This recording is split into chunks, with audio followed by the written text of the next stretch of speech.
Hello viewers, welcome to Hanson's Education channel. I am Rajesh and today I shall discuss section 3 of the chapter How Far is the River. In my previous video I discussed section 2 of the chapter and that concluded with the little boy.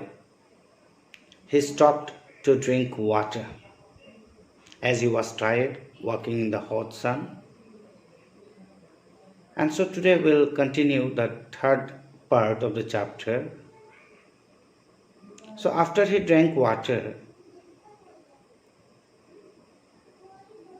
he saw a village boy who was driving a few sheep down the path. He asked that boy how far the river was. The village boy smiled in a friendly way and replied that the river was just round the next hill and straight down. The little boy, as he had walked a long distance, he had walked for an hour or more, he felt hungry. And so he unwrapped his loaf of bread and broke it into two halves. One portion he gave it to the village boy and the other portion he took it.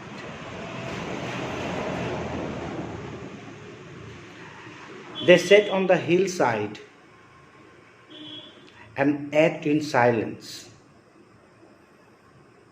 After they had finished, they walked on together, talking with each other.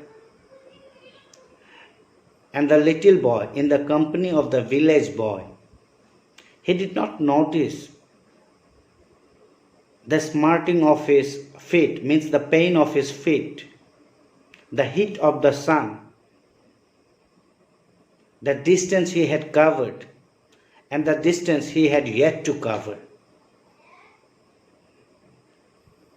But after some time, the village boy had to diverge along another path, means the boy had to take another route.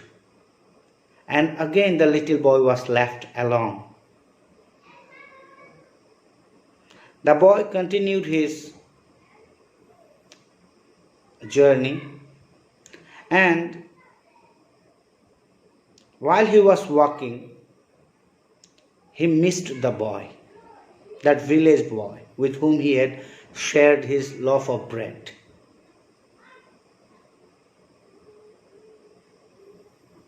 He looked up and down the mountain path but could not see anyone.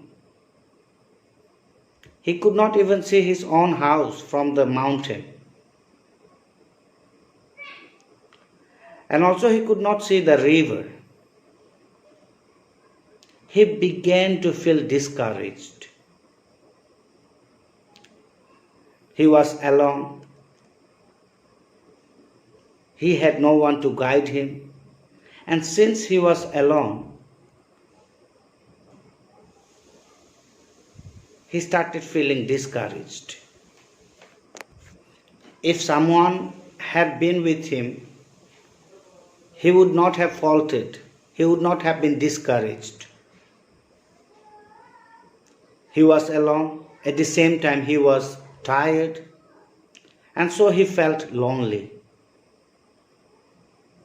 He was also sorry that he had finished the bread. He thought he might need it later.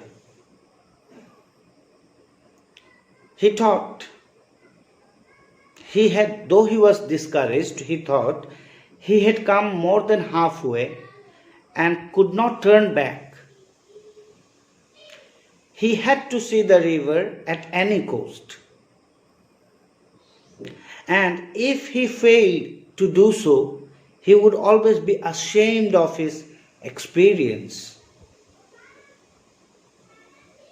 Thinking all this, he walked on along the hot, dusty, stony path,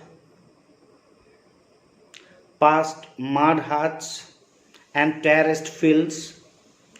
He kept on walking until there were no more fields or huts, only forest and the sun and loneliness. Now there were no men or no sign of man's influence, only trees and rocks and thorny bushes and flowers and silence. The silence was impressive and a little frightening as well. It was different from the silence of a room or a street. It was the silence of space. It was the silence of unknown, the experience of silence that was completely unknown to him.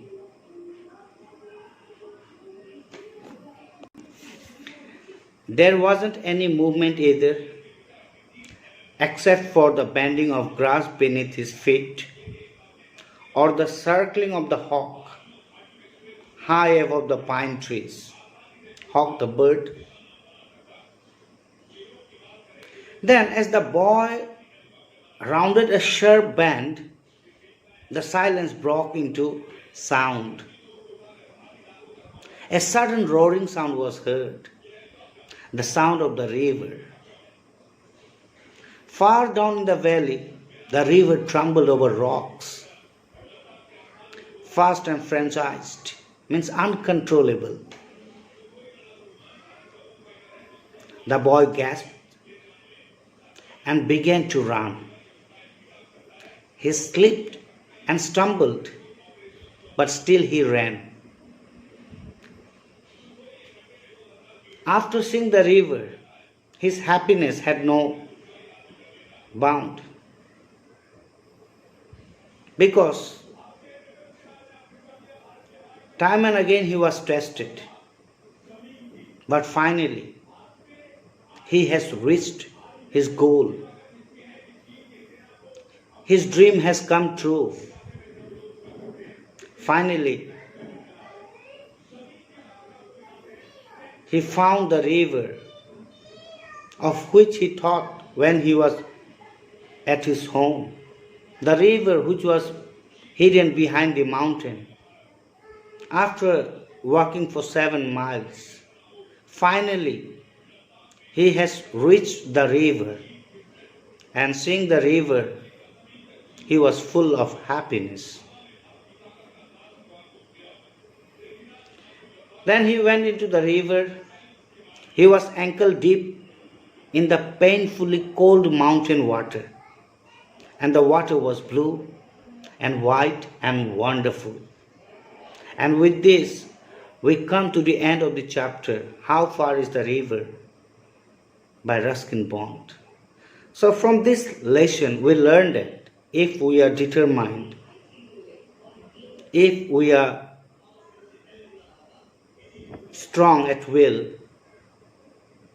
then our dreams can come true. We can achieve any goal which we have set.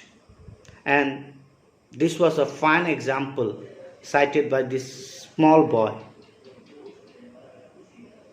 who wanted to see the river, who did not know what are the obstacles he will have to face in order to reach that river.